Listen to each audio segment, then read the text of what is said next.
Dr. Marcelo Pedreira morrendo de calor na janela da Paulista. Está 37, 38 em São Paulo e vem mais calor por aí, né? Porque são os efeitos da nossa boa vontade com a nossa mãe terra, né, doutor?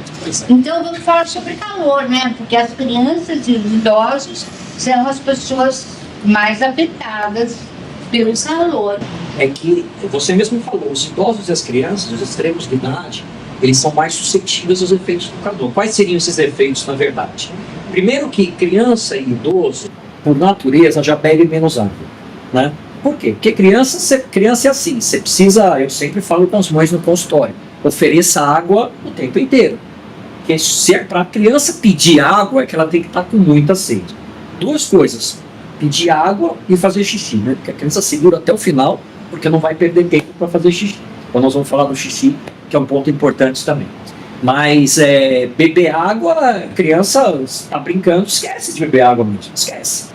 Então esse calor faz com que a gente perca mais líquido.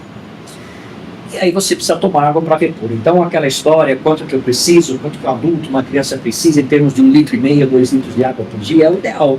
Contando a água que eu tomo e a água dos alimentos também. Né? Então o importante é sempre oferecer, né? Não precisa medir exatamente, preciso tomar 1,5 litro por dia, não é isso, mas você toma, se você conseguir tomar, a gente ajuda, a gente consegue tomar isso, né? A gente sabe que quanto mais hidratado, o corpo funciona melhor. Muito bem. Mas para a criança é diferente. Então, dica importantíssima, sempre oferecer água para as crianças.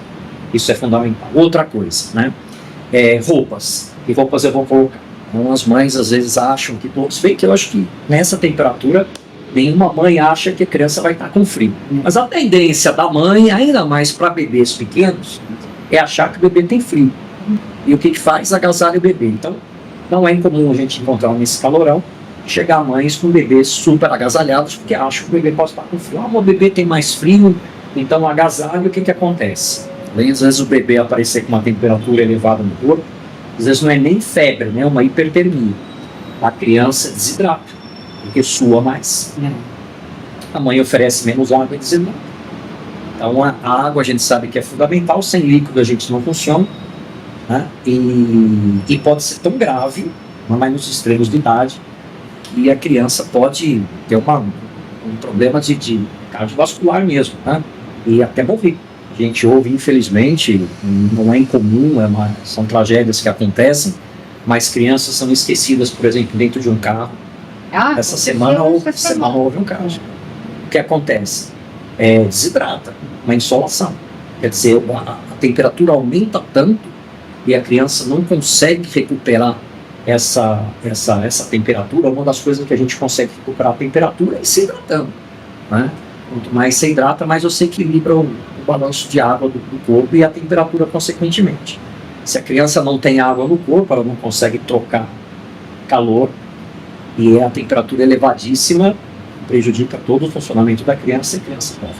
Tá? A criança morre, então é um alerta importante às mamães e os papais aí, né?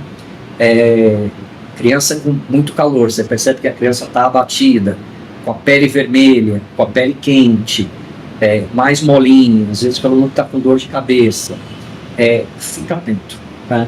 Ainda mais se a criança ficou muito exposta ao sol, que é o perigo da insolação, por exemplo. A insolação é isso mesmo, uma exposição excessiva ao calor, e a criança, essa temperatura elevada prejudica a criança. Então nesse momento, você perceber inclusive que a criança não reage, não consegue tomar água, com isso corra para o hospital e a gente faz a hidratação adequada. Outra coisa legal que eu falei que ia falar é o xixi. Então lembrando o seguinte, criança hidratada faz xixi. Se você notar que teu filho, tua filha está fazendo menos xixi, é sinal que ela tem menos água para eliminar. Então é super importante. Um sinal de hidratação, que a gente usa inclusive no hospital, é quando a criança começa a fazer xixi. Ela se dá o luxo de poder desperdiçar a água com o xixi.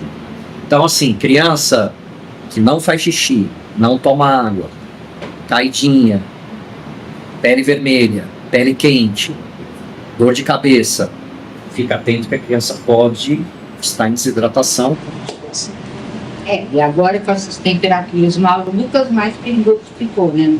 Então essa é a E a atividade física da criança? sempre se a gente veja, atividades ao ar livre que a gente recomenda é que sejam feitas com mais cuidado nos períodos de pico do sol. A gente considera mais ou menos entre 10 e 3 horas da tarde, aquele período onde a incidência dos raios solares é maior, a incidência de raios UVB e UVA são maiores, é maior também, né? Então, o que eu aconselho é a atividade física tem que ter uma superidratação no seguinte esquema: a aguinha do lado da criança, parar mais vezes para se hidratar e, se possível, evitar atividades físicas mais fortes ao ar livre nesse período.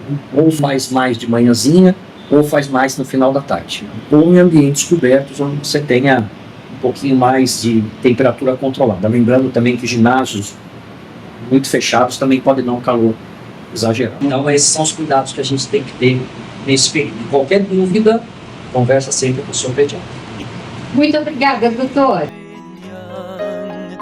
After you've gone, life will go on like an old song we have sung.